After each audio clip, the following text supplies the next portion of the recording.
After actor Dennis Hopper passed away in 2010, his striking modernist compound in Venice, California, stood quiet for years. Built in the 1980s and designed by architect Brian Murphy, the property was an eclectic mix of industrial and artistic elements, a blend of steel, concrete, and glass, wrapped around a courtyard and flanked by 3 Frank Gehry-designed townhouses. It had once been the heart of Hopper's creative life, filled with paintings, sculptures, and the energy of a man who was part philosopher, part rebel. In late 2021, the property was sold privately to a couple in their late 30s, Jeremy and Claire Faulkner. Jeremy was a commercial photographer from Portland, and Claire worked remotely in UX design for a tech firm. They'd wanted something different, something with soul. And when they first saw the Hopper house online, they felt a magnetic pull. The idea of living in a home once owned by a Hollywood legend, one who'd starred in Easy Rider and Blue Velvet, only added to the appeal. The house was in good shape but felt paused. The furniture was long gone, but the structure held onto something. Not just the echo of artistic ambition, but a pressure in the air. Claire said it best the first time they toured it. It feels like someone's watching from upstairs. For the first few weeks, life inside the Hopper house was uneventful. The couple filled it with clean-lined furniture and plants. Jeremy set up a studio in the detached garage. They hosted a small gathering, and everyone commented on the layout, the courtyard, the light. Then it started. The hallway light, an old industrial fixture original to the house, began turning on by itself in the middle of the night. At first, they assumed it was faulty wiring. An electrician checked it. "No issues," he said. "Honestly, this place is built like a bunker." Claire began having trouble sleeping. She'd wake at 3:33 every night, feeling like someone was standing just outside the bedroom. One night, she swore she heard a man's voice muttering something unintelligible near the kitchen. Jeremy brushed it off until he saw the shadows. They weren't normal shadows. They moved against the grain of the lighting, sometimes even when there was no clear light source. Once, while editing photos in his studio, Jeremy caught what looked like a man walking across the courtyard through the reflection in his screen. But when he turned, no one was there. And there were the portraits. Claire had bought some vintage black and white photographs at a local thrift store and hung them in the hallway. Within a week, 2 frames were shattered on the floor. Not just fallen, shattered. And only the ones with faces. By December 2021, both Jeremy and Claire were experiencing vivid dreams. Jeremy dreamt of a desert highway and a man in a leather jacket, always riding away, never looking back.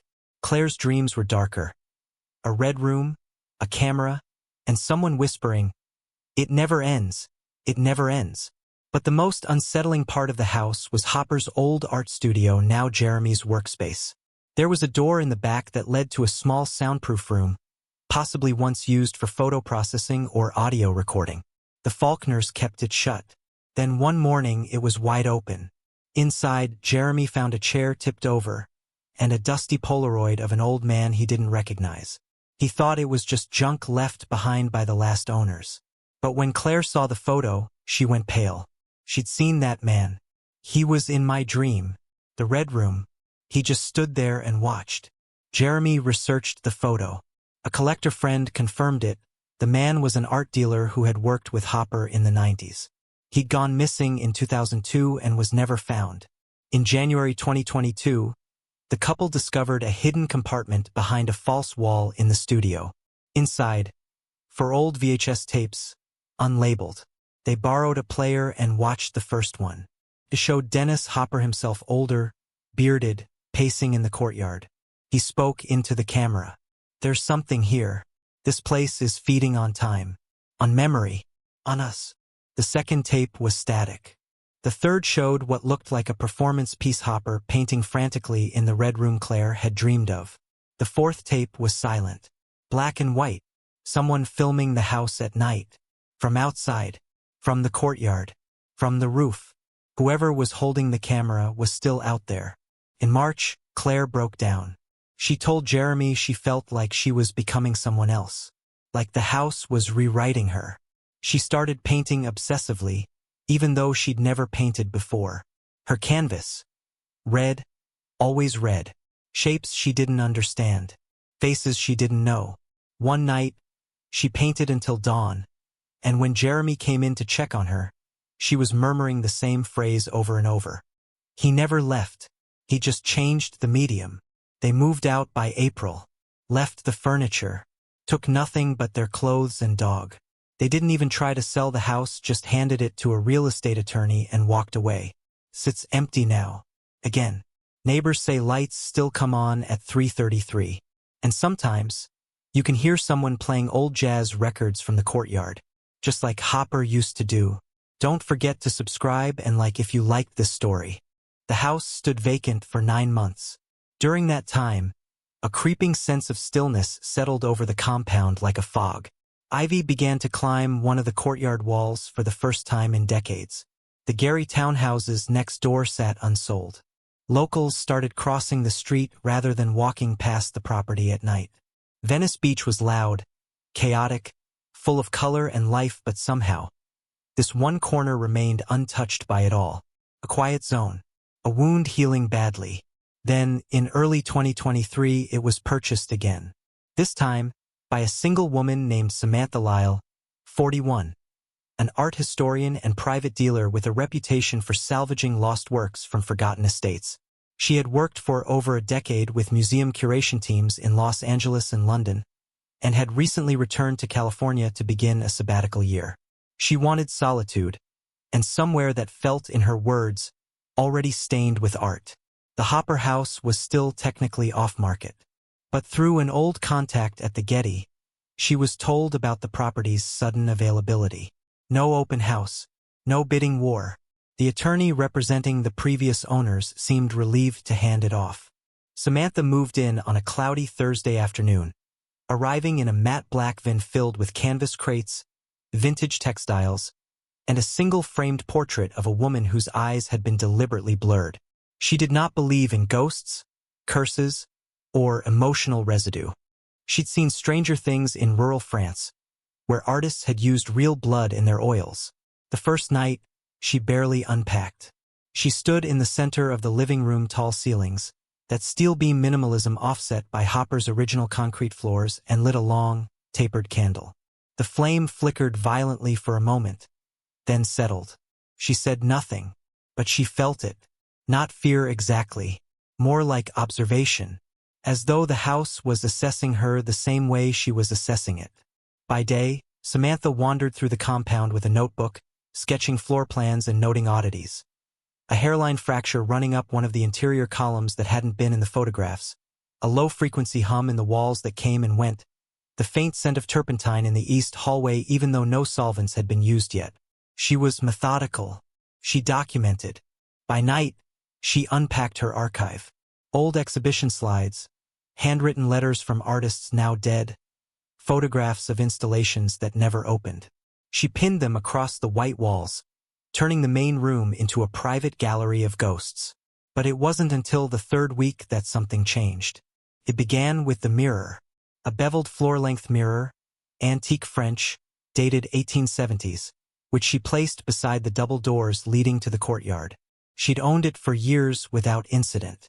Now it seemed misaligned, tilted just slightly, although the floor was level. She corrected it. The next day it had shifted again. This time the frame had cracked near the base. A fine, deliberate fracture. Samantha took a Polaroid of it, developed it in the red light of her makeshift darkroom. In the photograph, her own reflection was missing. She told herself it was light exposure, a failure in the chemical process. She redid it. This time, the image came through clear, but behind her figure, near the back wall, was something else. A man, barefoot, shirtless, standing motionless in the corner, face blurred. Samantha didn't call the police. She didn't tell anyone. Instead, she went into the studio, locked the door, and pulled out the tapes. Yes, the tapes. The ones the previous couple had left behind, forgotten in the cabinet. She'd found them weeks earlier but hadn't dared watch. But now, she opened her laptop and hooked up the small converter rig she kept for digital preservation. She began with the silent tape, played like surveillance footage. A slow pan of the property, shot from static angles. Something about the footage was off, not just its age, but its perspective. Whoever filmed it had an understanding of the house's rhythm. The camera lingered near the mirror, then the stairs, then the door to the red room, and there, in one frame, something blinked. Not a face, not a shape, a void, a total absence of light or detail hovering in the corner like a shadow that didn't belong. Samantha paused the video, rewound, zoomed. She reached for her pen and wrote in the margin of her notebook. This house is the artist now. Nights became heavier. Sleep turned into a slow dissolve. Samantha no longer dreamed of normal things. Instead, she saw twisted versions of Hopper's films The Last Movie, but re-edited by something alien. Long corridors, empty theaters, a projector that flickered without a reel. She'd wake up in strange parts of the house. Once on the concrete floor in the courtyard, her palms dusted with paint she didn't own. Another time at the top of the stairs with an old Polaroid clenched in her teeth. Her dog, a gray Weimaraner named Rue, began growling at corners. Once, Rue refused to enter the studio at all. Sat at the threshold and howled, throat low and steady, until Samantha carried her out of the house altogether. And still Samantha stayed. She was obsessed now, not with the haunting but with what the haunting meant. The house, she believed, wasn't haunted in the traditional sense. It wasn't repeating a trauma. It was processing one, recording, digesting, mutating. By mid-May, the walls began to sweat. This detail she didn't write down.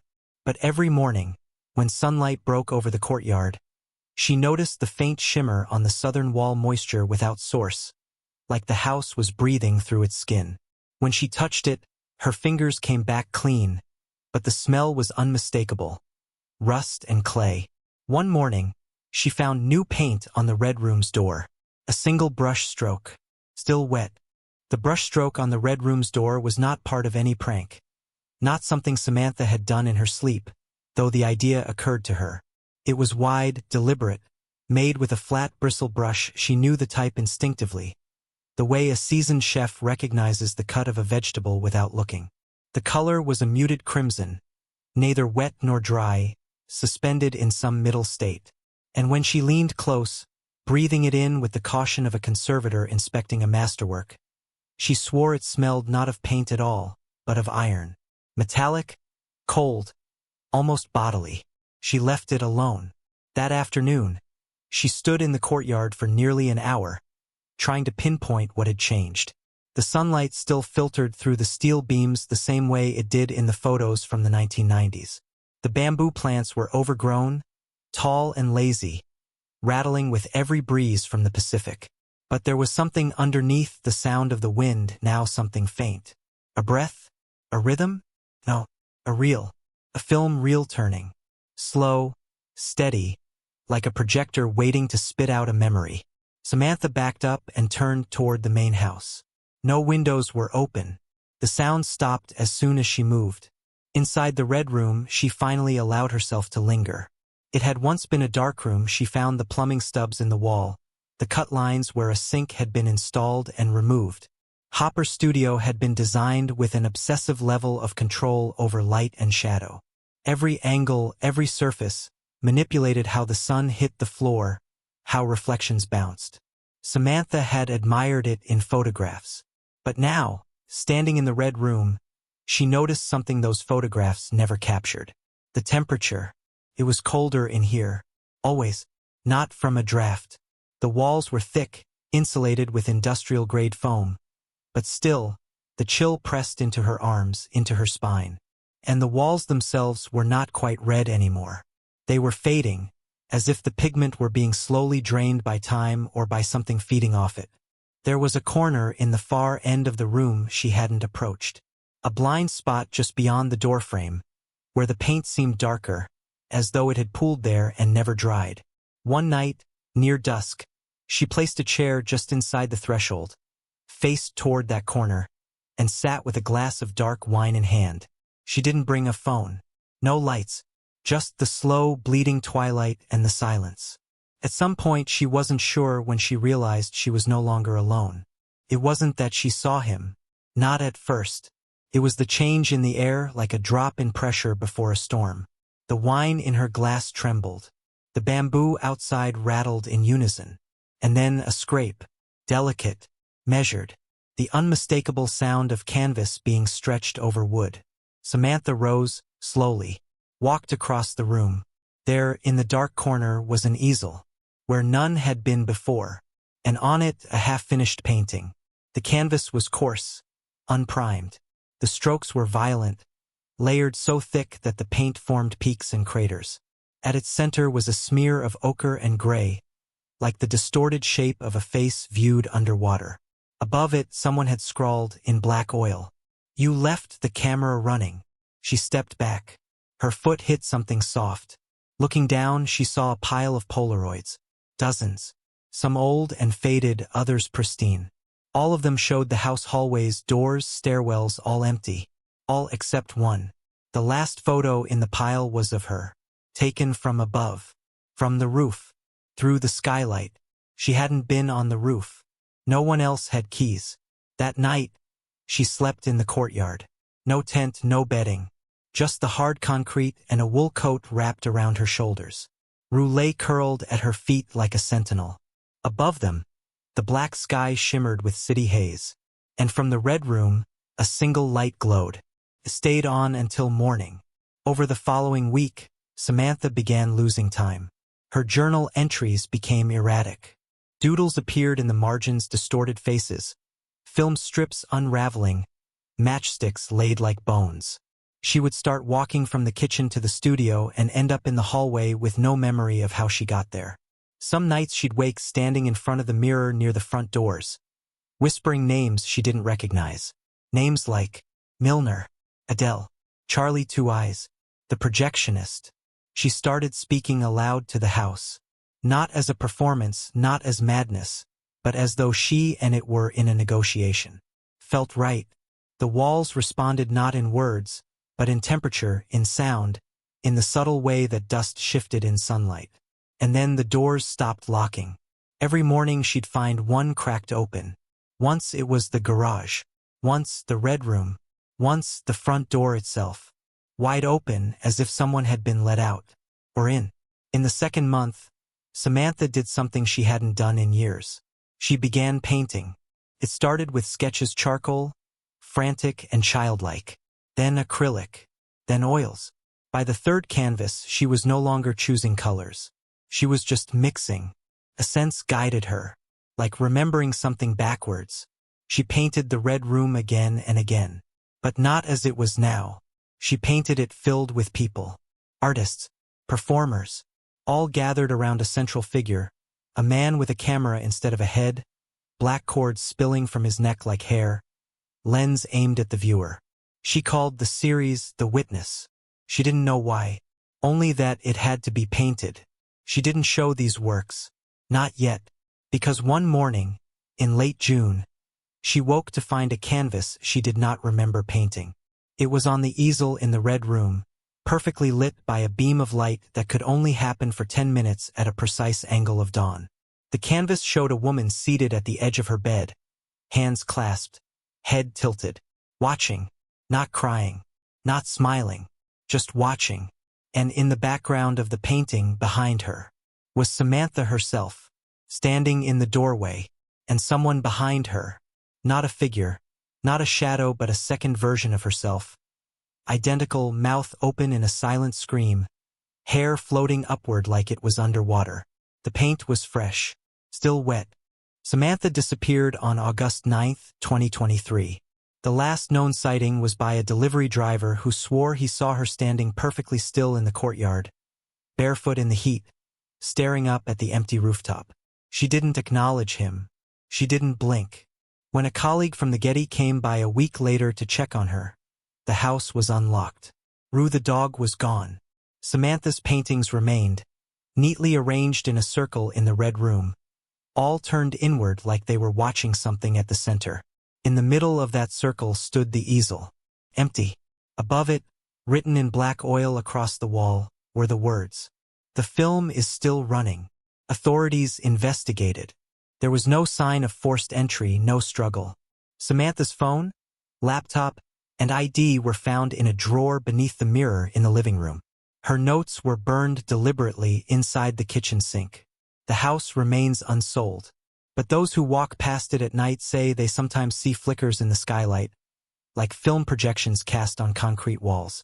And once, in October, a neighbor claimed she saw a woman through the front window seated in a chair, hands clasped, head tilted slightly, watching, not crying, not smiling, just watching. Don't forget to subscribe and like if you liked this story.